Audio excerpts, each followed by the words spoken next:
Baik, terima kasih. Selanjutnya kita akan beranjak ke pemaparan materi yang akan disampaikan oleh Pak Akam mengenai dampak tarif Trump terhadap keuangan komersial syariah. Kepada Pak Akam, waktu sudah tepat, saya persilakan. Ya, Bismillahirrahmanirrahim. Assalamualaikum warahmatullahi wabarakatuh. Waalaikumsalam warahmatullahi wabarakatuh. Eh, ya, saya hormati. Terima kasih Mas Burot, Prof. Nur, Prof. Ani, Pak Handi, Prof. Didi. Saya lihat ada Pak Mulia Sirgar juga di sini nih ya. Nah, juga semua peserta webinar pada siang hari ini, Alhamdulillah. Ini mumpung masih Lebaran, jadi Syawal nih ya. Jadi saya mengucapkan selamat Hari Idul Fitri, mohon maaf lahir dan batin. Innal aidin wal faizin, taqabbalallahu minkum taqabbal ya karim. Ya, kita di bulan Syawal ini mendapatkan THR nih dari Donald Trump ya, yang diumumkan pada tanggal 2 April. Maka, oke, ya,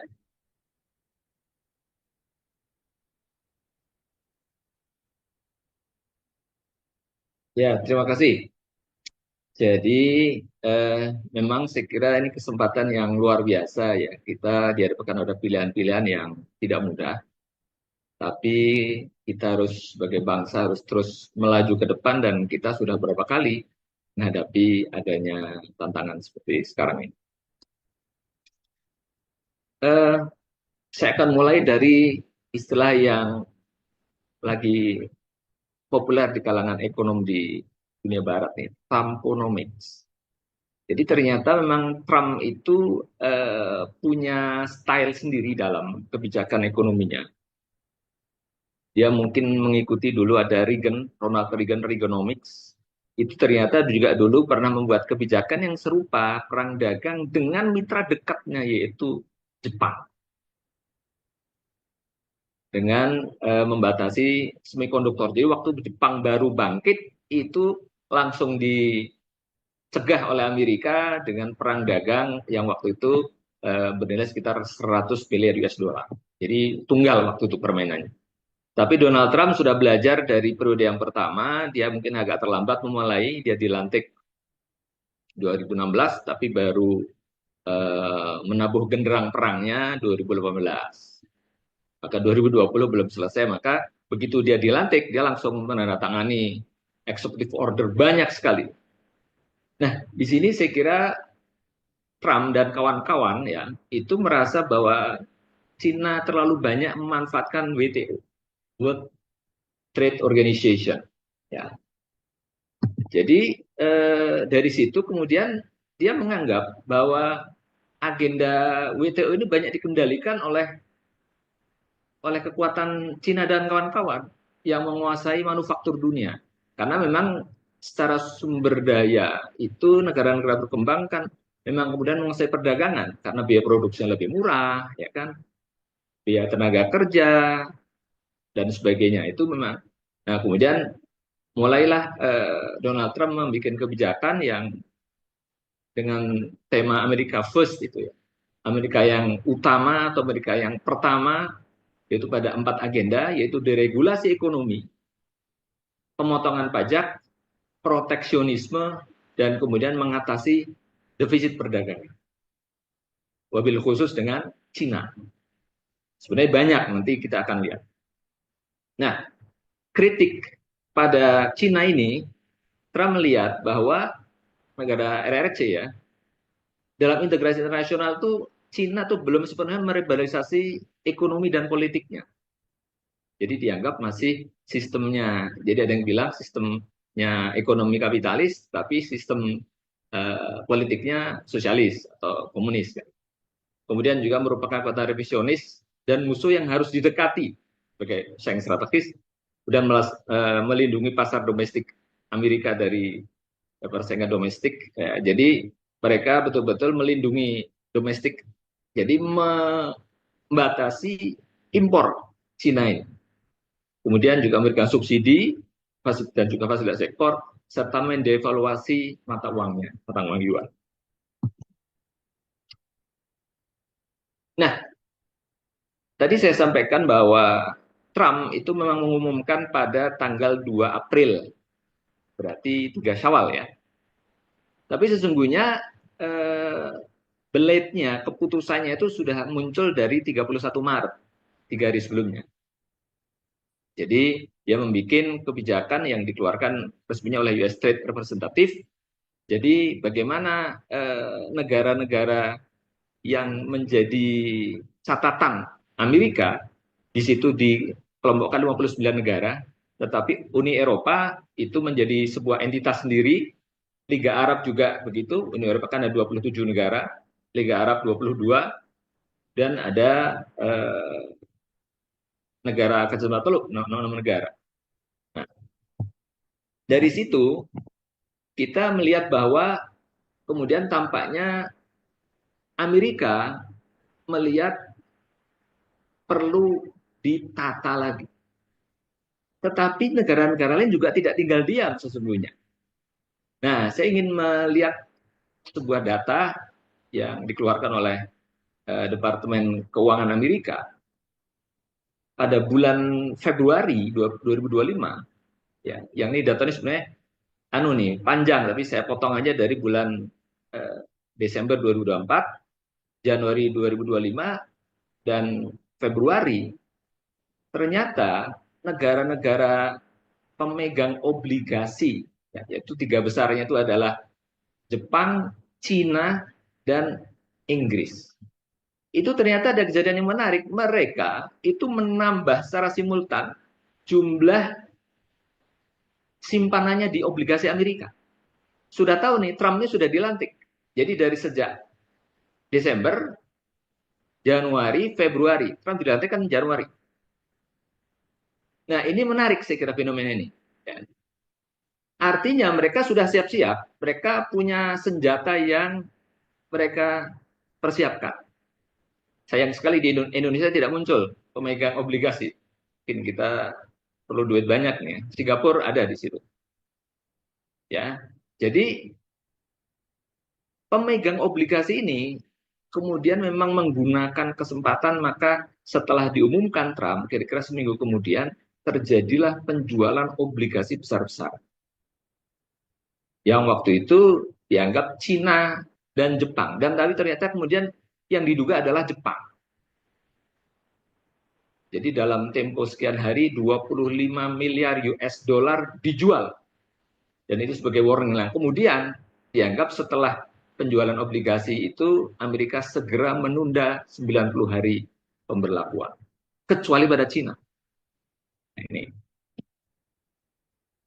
Nah, kita akan masuk lebih jauh tentang bagaimana di dalam kebijakan investasi dan dagang Amerika Indonesia. Jadi kita tahun 96 telah membuat perjanjian ya, perdagangan dan investasi yang itu memang secara global ya. Nah, tetapi kemudian di dalam dokumen yang keluar tadi bahwa non tarif barrier tadi, bahwa bagaimana Amerika membuat pembatasan itu memang sangat luas, dan di dalam dokumen itu Indonesia disorot di banyak sekali aspek. Ada tarif impor, ada pajak, bea cukai, lisensi, hambatan ekspor, produk pertanian, perlindungan kepemilikan, telekomunikasi, kesehatan, keuangan, sampai yang terakhir nih tingkat komponen dalam negeri yang kemarin Apple kemudian menjadi salah satu sorotan. Nah, ini Amerika betul-betul mempersiapkan dan mempelajari hampir seluruh kebijakan Indonesia. Nah, disinilah saya kira kita memang kemudian perlu mencermati ya. Kebetulan memang karena begitu luasnya saya memfokuskan ya, bidang saya adalah di bidang ekonomi, keuangan, dan perbankan. Nah, ada sorotan yang menarik tentang gerbang pembayaran nasional, GPN, dan Quick Response Code Indonesian Standard atau KRIS yang sedang populer. Jadi ini memang dua hal yang dibikin oleh Bank Indonesia, dua kebijakan yang kemudian mendorong bahwa kegiatan ekonomi lokal sudah mulai masuk ke digitalisasi. Bahkan dari tingkat UMKM, warung-warung sudah bisa. Dan semuanya berbasis Indonesia. Nah, cuma kemudian Amerika memberikan sorotan bahwa di dalam kebijakan GPN dan KRIS ini ada pembatasan untuk ekuitas asing. Ini yang disorot oleh Amerika, ya 20%. Kemudian juga dalam hal ini adanya upaya agar mendorong transaksi dari dalam negeri itu menggunakan prioritasnya karena lebih murah menggunakan GPN dan KRIS sehingga mengambil porsi dari alat pembayaran Amerika. Meskipun kita nanti lihat datanya ternyata tidak demikian. Kekhawatiran itu mungkin kayak hantu di siang bolong ya. Nah, hal ini memang kemudian merasa KRIS dan GPN ini yang karena kemudian terus berkembang dengan pesat, itu para pemangku kepentingan merasa terganggu Amerika ini.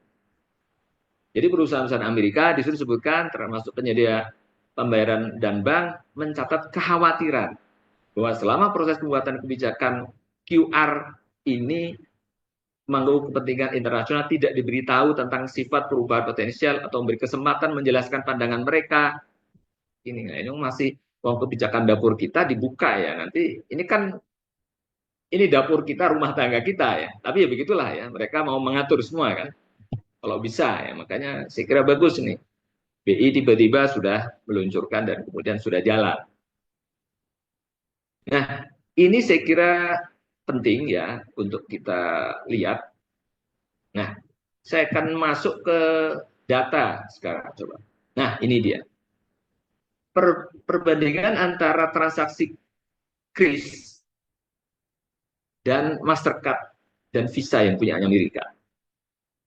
Jadi dari diluncurkan tahun 2020 sampai kemudian terakhir Desember 2024, itu ternyata transaksi yang ada di KRIS itu sudah mencapai lebih dari 1.000 triliun.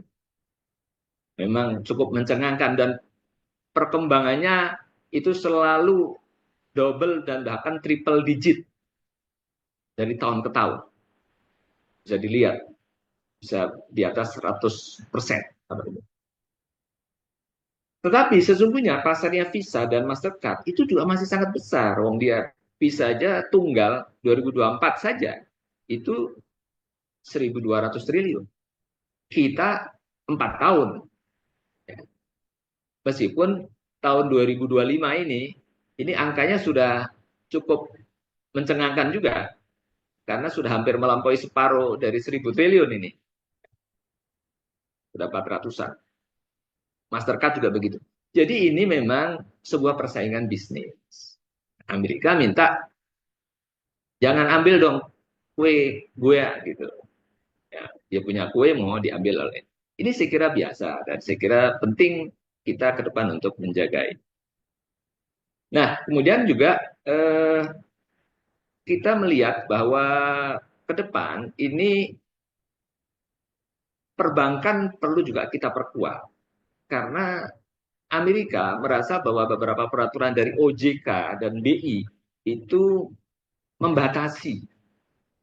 Seperti OJK peraturannya membatasi kepemilikan bank tidak lebih dari 40% oleh satu pemegang saham yang berlaku pemegang saham asing dan domestik.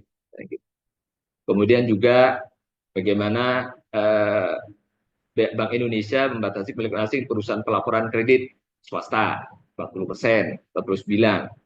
Ini hal-hal yang sebenarnya lazim di sebuah negara. Tetapi ya tentu saja Amerika, ya kalau dia bisa mengambil lebih banyak, kenapa kok dibiarkan itu diambil oleh domestik kan gitu ya. Nah, untuk itu maka kita mencoba melihat sebenarnya apa sih yang menjadi kegalauan dari Mr. Trump ini, Donald Trump. Jadi ini data yang dikeluarkan oleh US Trade Representative itu, memang Amerika mengalami defisit tahun 2024 sebesar 1,2 triliun US dollar. Tahun sebelumnya 1,602 triliun secara global. Nah, memang yang terbesar itu dengan Cina. Tahun kemarin 295 miliar US dollar, tahun 2023 279 US dollar. Kenapa dengan Kanada, Meksiko? Mereka tetangganya di utara ada Kanada, di selatannya Meksiko. Iya, karena memang defisitnya Amerika ya lumayan juga, meskipun tidak sebesar China. Indonesia, nah, Indonesia itu ternyata ya lumayan. Kita surplus Amerika defisit kan. Amerika defisit 17 miliar US dollar, tahun kemarin 16,1. Jadi memang itu yang terjadi. Ya. Jadi Amerika perlu melakukan upaya agar defisit ini teratasi karena ada double defisit di Amerika. Defisit perdagangan dan defisit fiskal. Tahun 2025 Amerika sudah defisit fiskal 1,3 triliun. Tahun kemarin 2024 1,8 triliun US dollar defisit APBN. Jadi ini double defisit nih. Donald Trump sebagai pebisnis berusaha keras mengatasi ini dengan jurus-jurus mautnya. Nah, sebenarnya Amerika tidak hanya defisit, tapi ada surplus, yaitu surplus di bidang perdagangan jasa global. Tahun 2023 ini datanya 2023 ini karena yang data dikeluarkan oleh US State Representative itu defisit 278 US dollar ya. Dan surplus 278 US dollar dan 2022 230 US dollar. Surplus global ya, secara global. Dan Indonesia itu juga defisit, artinya Amerika surplus. Kita ranking 41 di dalam surplus bidang jasa, service. Kalau tadi kan goods, barang. Ya. Jadi ini di service Amerika surplus, di barang dia minus atau defisit.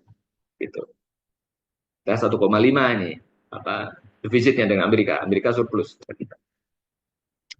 Nah, ini kemudian saya ingin melihat bahwa setelah perang dagang ini bagaimana sih perkembangannya terhadap karena kan Dow Jones di Amerika, Nikkei di Jepang, kemudian Shanghai dan kemudian di beberapa nah kita itu ternyata juga mengalami adanya sedikit fluktuasi di dalam pasar saham kita.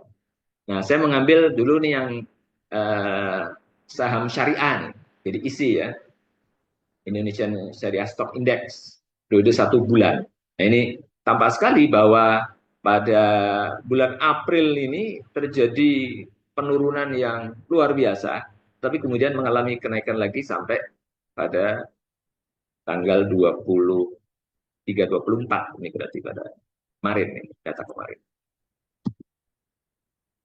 Jadi IHSG ya hampir sama, tetapi ternyata tampaknya penurunan IHSG lebih tajam daripada yang terjadi di indeks saham syariah. Karena berarti kalau ini kan IHSG kan seluruhnya masuk. Jadi lebih landai yang indeks saham syariah, tetapi yang seluruh IHSG itu memang mengalami fluktuasi yang lebih tinggi. Nah, kemudian bagaimana dengan investasi? Ya, karena kan trade and investment ya. Jadi investasi Indonesia dengan Amerika itu Indonesia pada ranking ke-29. Ya, Amerika investasi di negara kita di bidang pertambangan, ya, mereka punya Freeport dan sebagainya, manufaktur, ya, kemudian perdagangan itu sebesar 15,9 miliar US dollar, naik 15% dari tahun 2022. Jadi mitra yang strategis kita ini, meskipun rankingnya ranking yang ke-29, yang tertinggi ternyata memang ya masih Inggris untuk investasi Amerika. Nah, ini kita juga ingin melihat bagaimana obligasi pemerintah Indonesia dalam 10 tahun. Jadi obligasi itu memang kalau ada risiko, itu malah imbal hasilnya naik. Jadi kalau imbal hasilnya turun, itu berarti kondisinya bagus. Nah, kemarin ini memang sempat terjadi, ya ini kan kalau kita melihat di saat COVID 2020, nah, imbal hasilnya naik kan. Tapi ternyata tidak terlalu berpengaruh ke obligasi di Indonesia. Jadi relatif landai saja, dan secara umum karena yang tertinggi itu tahun 2008 itu obligasi kita 21%, kemarin 7,06. Nah, ini perbandingan dengan negara lain, ya. Ini, untuk obligasi 10 tahun secara kumulatif itu Indonesia kurang lebih 6,9, Amerika 4,3, ya. Yang terendah ternyata memang Jerman. Jadi berarti ekonomi yang paling bagus itu Jerman, baca obligasi. Nah, bagaimana sebenarnya antara sukuk dan obligasi? Jadi sukuk itu adalah memang obligasi syariah yang berbasis ada aturan-aturan yang mengikutinya. Sementara obligasi biasa, konvensional, itu memang tidak. Jadi kalau sukuk itu harus ada underlying-nya, ada jaminannya, yaitu aset berwujud, nilai manfaat aset, ada nilai jasa, ada proyek itu sendiri. Dan itu juga harus mendapatkan fatwa opini dari Dewan Syariah. Sementara kalau dari obligasi tidak. Ini perbedaan. Nah, dari situlah kemudian kita perlu melihat bahwa ke depan perlu dipertimbangkan ini posisi antara sukuk ini terhadap obligasi melihat perkembangan. Nah, saya ingin juga masuk ke aspek dari emas. Emas ini sekarang jadi primadona, dan ternyata betul, ya. Hari ini harga emas itu 3.300. Ini harga internasional nih, per troy ounce. Troy ounce itu 31,1 gram. Emas antam, saya cek tadi 1.986.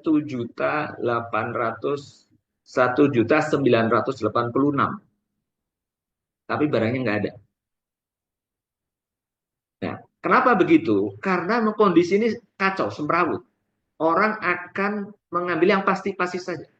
Yang pasti itu apa? Ya salah satunya adalah emas ini. Maka emas diantam habis.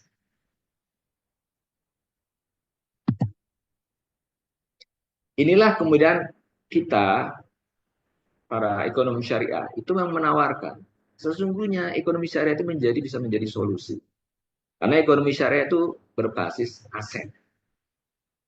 Apalagi asetnya kalau kita mengambil aset emas, itu aset yang lebih stabil dan aman. Nah, dari situlah saya kira mestinya ke depan itu memang Indonesia perlu betul mengoptimalkan sumber dayanya itu. Ada emas, barang-barang yang berharga, ya. Ada emas, ada perak, ada platinum dan sebagainya. Ini saya kira perlu dimaksimalkan agar betul-betul menjadi underlying dalam usaha kita. Karena selama ini ekonomi global yang disebut dengan bubble ekonomi gelembung, karena yang jadi underlying apa? Kertas, surat berharga. Nah, maka mestinya menyongsong Indonesia Emas 2025, 2045 ini ya. 2045 mestinya ekonomi berbasis aset ini, ekonomi syariah yang menggunakan basis di dalam konteks underlying usahanya itu mestinya dioptimalkan oleh Indonesia. Sehingga kita menghadapi ketidakpastian, apalagi ekonomi syariah ini sesuai dengan nilai-nilai yang dianut oleh 40% penduduk Indonesia. Begitu pula perbankan syariah. Ini banyak sekali ya penelitian, kebetulan memang disertasi saya adalah penelitian perbankan syariah. Ini paling tidak ini ada 7 karakteristik perbankan syariah kenapa bisa bertahan dari 97, 2007, 2008. Nah, sekarang ujiannya adalah tahun 2025. Itu ternyata perbankan syariah itu lebih stabil dan mampu bertahan, ya. Lebih terkapitalisasi. Jadi modalnya lebih kuat.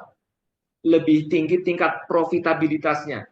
Lebih efisien dalam pembiayaan, lebih baik dalam kualitas aset dan tingkat pertumbuhan aset, lebih rendah tingkat pembiayaan atau kredit bermasalahnya, NPF-nya, non-performing funding, dan juga kurang mengalami resiko likuiditas dalam keadaan krisis. Ini saya kira hal-hal yang mestinya menjadi upaya kita ke depan bahwa ekonomi syariah menjadi sesuatu yang kita harus kedepankan, kita usung, kita jadikan salah satu. Nah, ini ada rahmat yang terus di blessing in disguise, Pak Rahmat di sini ya. Jadi peristiwa 11 September 2001 yang meruntuhkan Menara Kembang World Trade Center di New York itu ternyata memunculkan ketegangan antara negara Arab dan Amerika. Dan bahkan sempat akan dikeluarkan undang-undang yang memutuskan Arab Saudi bertanggung jawab terhadap kejadian World Trade Center. Nah, kemudian Arab Saudi juga itu sampai 2016 sempat mengirimkan jawaban akan menarik dan menjual atau melepaskan aset-aset yang ada di Amerika yang nilai kurang lebih 750 miliar US dollar. Tetapi apa kemudian hikmahnya? Mereka menyadari, wah memang kita nggak bisa tergantung pada orang. Kita harus mandiri, kita harus berdiri di atas kaki sendiri. Maka sekarang muncullah kemudian Uni Emirat Arab, Dubai menjadi ibu kota finansial baru, ibu kota keuangan global. Banyak negara-negara yang datang ke Dubai. Qatar, wow, sangat pesat kemajuannya pada Piala Dunia ya.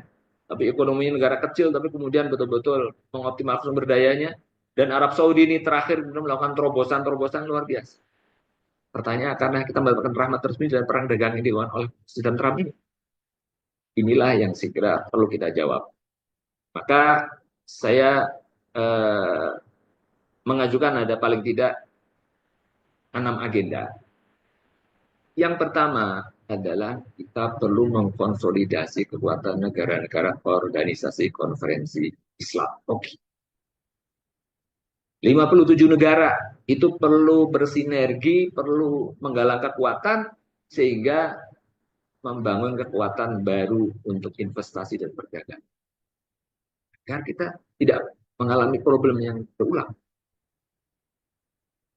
Nah, dan tentu saja negara kita itu perlu memprioritaskan ekonomi dan keuangan syariah nih, untuk terus menjadi salah satu alternatif di dalam kegiatan ekonomi dan keuangan di Indonesia. Agar kita bisa menghadapi ketidakpastian yang terus akan berlangsung yang kita tidak tahu sampai kapan ini akan terjadi. Nah, demikian pula instrumen sukuk ya, ini perlu menjadi pilihan yang menarik atau kepentingan ya, baik di sektor publik maupun bisnis. Dan saya kira sekarang sudah meskipun porsinya masih relatif kecil, masih sekitar 20%. Saya kira ke depan ya, Malaysia sudah lari kenceng untuk sukuk ini dan bahkan dia sudah menjadi pemain global untuk sukuk. Kita terlambat. Saya kira kita kejar. Tidak ada kata terlambat. Better late than never. Nah, kemudian juga berikutnya nih bank emas. Saya kenapa emas ini saya selalu tekankan?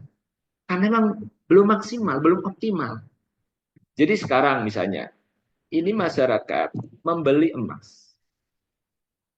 Tetapi kemudian yang terjadi adalah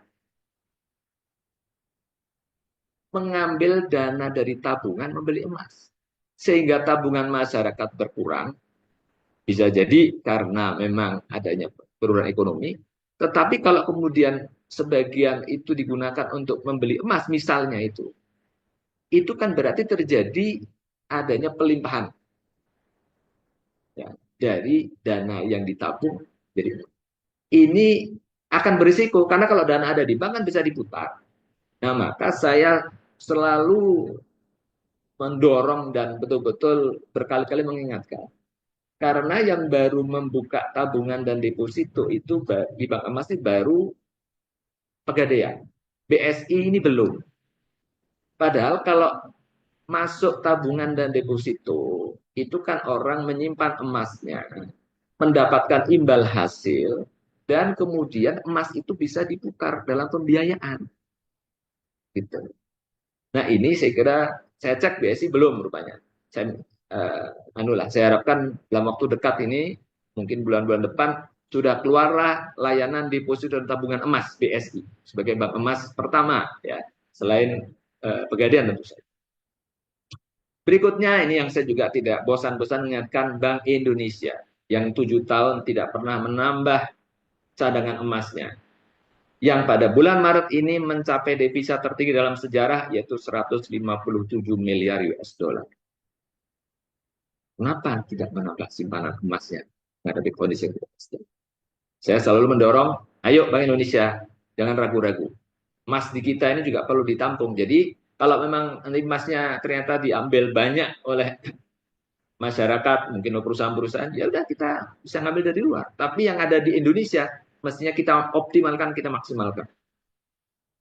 Dan yang terakhir adalah gerbang pembayaran nasional dan KRIS perlu terus ditingkatkan. Dan kalau perlu diperluas di tingkat ASEAN, dan karena sudah, kita di Singapura bisa pakai KRIS, ya bersama dengan Singapura, di Thailand, di Malaysia, nanti ke depan lagi juga dengan Vietnam, dengan Laos, dan ASEAN. Paling tidak ini yang pertama, yang terdekat, agar hal ini bisa mendorong kemajuan dan kemandirian di bidang ekonomi, digitalisasi, dan jangan lupa penguasaan data.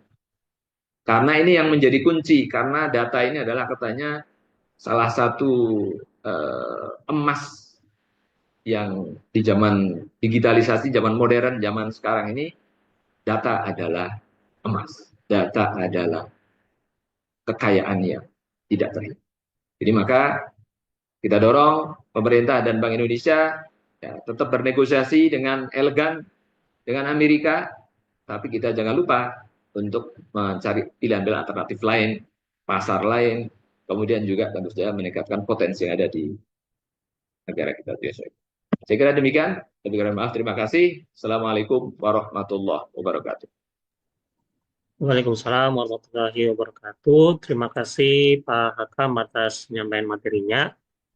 Ya, sebagaimana tadi yang tadi disampaikan oleh Pak Hakam ya, bahwa di Lebaran kali ini kita mendapatkan THR nih. Kebetulan sekali kita mendapatkan THR dari Amerika Serikat, Donald Trump ya. Tapi ternyata THR ini THR yang tidak diharapkan oleh orang-orang ya. Biasanya kalau kita dapat THR itu kita kan senyum, bahagia, tapi ini kita cemberut, kita pusing mungkin kali ya. Kita mendapatkan THR yaitu berupa tarif sebesar 32% ya di Lebaran tahun kali ini. Oke, ini ada pertanyaan dari Bapak Sen dari Jogja. Seperti apa gambaran keuangan syariah mengatasi kebijakan Trump?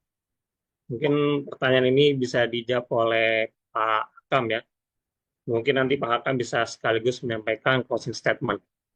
Pada Pak Hakam, sudah tempat saya persilakan.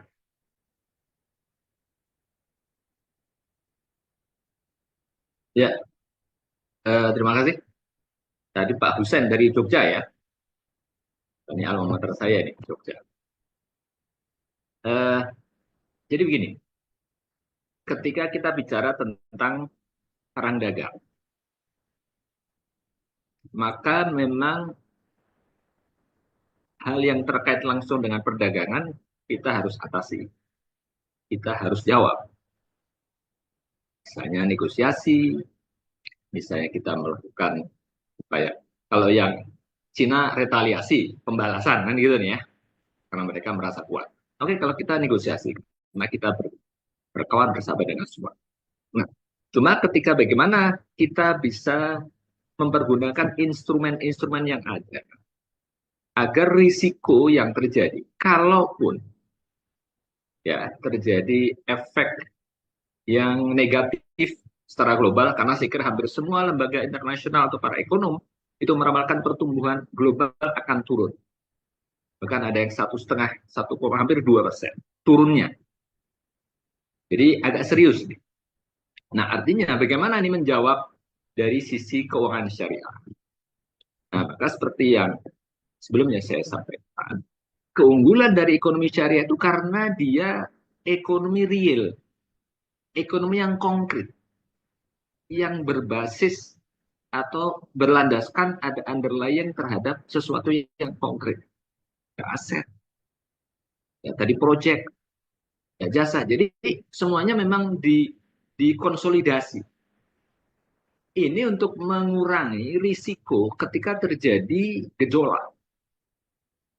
Maka tadi kan saya menunjukkan ada beberapa grafik tadi bahwa relatif di ekonomi syariah itu memang mengalami kekuatan kayak ada absorb, bisa menyerap Ya, karena apa? Karena dia terlingkan dengan aset.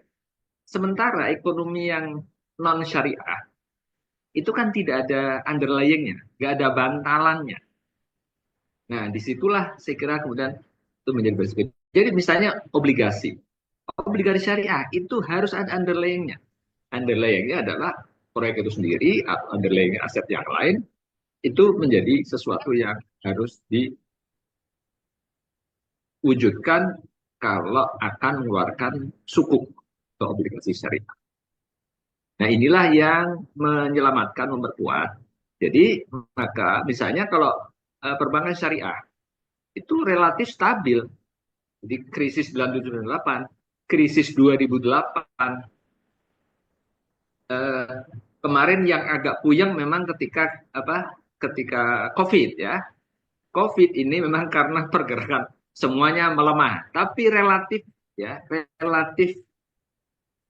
bagus. Apalagi kalau kita mengacu kepada BSI, itu lahir pada saat COVID kan, 2021, awal 2021, Februari. Itu malah kemudian pertumbuhannya luar biasa. Jadi artinya apa? Artinya ini menunjukkan bahwa memang ekonomi syariah itu memang kuat terhadap gempuran ketidakpastian. Nah, maka sekali lagi memang ini penting menjadi pertimbangan kita. Saya kira pemerintah perlu mempertimbangkan bahwa perlu memperluas basis itu. Jadi kalau misalnya Malaysia itu sukuk itu sudah wah hebat sekali, dia adalah menjadi salah satu penerbit sukuk global ya, menjadi pusat. Nah, kita saya kira misalnya bank emas ini.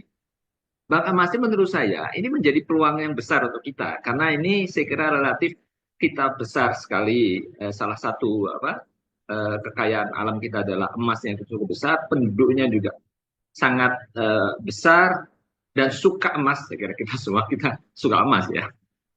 Nah, potensi ini saya kira harus kita maksimalkan. Inilah yang akan mengabsorb. Jadi artinya krisis yang dimunculkan dari adanya perang dagang ini bisa diserap, bisa diabsorb oleh ekonomi syariah. Nah, disitulah kenapa? Karena dia punya underlying, dia punya bantalan, dia punya fondasi. Jadi yang lain kan artinya gini, dia punya pegangan. Sementara kalau kita nggak punya pegangan pada saat goyah, rubuh lah kita kan. Nah, kalau kita ada pegangan itu syariah, apa underlying itu sendiri. Apalagi kalau kemudian underlyingnya kuat seperti emas. Maka tadi saya kira menarik yang juga disinggung Pak Handi, ketika menggunakan transaksi basisnya emas. Jadi currency-nya itu emas. Wah, itu hebat lagi itu. Itu saya kira satu langkah yang harus kita coba kita dorong ya. Jadi kalau sekarang ini currency digital ya dengan menggunakan kris, kemudian lintas negara dan sebagainya. Nah, nanti kalau perdagangan lintas negara menggunakan basis emas, itu saya kira akan menjadi lebih stabil. Kenapa? Karena memang nilai emas lah yang menjadi rujukan, menjadi patokan. Jadi bukan emas yang merujuk ke yang lain, tapi emas adalah yang menjadi rujukan. Seperti dulu ketika sebelum 71 ya, Bretton Woods itu kan underlying penerbitan uang, surat berharga kertas itu harus ada emasnya. Sekarang tidak. Nah, inilah mestinya kita secara bertahap mengembalikan. Sebenarnya itu dalam nalar sangat islami itu. Ya. Jadi menerbitkan uang dengan basis emas itu Islam. Itu underlying-nya adalah emas. Oke, sekarang ekonomi sudah terbuka. Saya kira secara bertahap kita cari celah-celah agar kita kembali ke jalan yang benar, kan gitu nih ya. Kita kembali pada saat krisis seperti ini, kita mungkin ada peluang. Ada peluang ketika krisis, maka kita ada peluang untuk cari jalan keluar ya. Itu saya kira sekaligus conclusion saya. Jadi saya kira ekonomi syariah sudah waktunya leading ya, dan diberi ruang yang lebih besar untuk berkembang dan menjadikan alternatif ketika ketidakpastian semakin meningkat.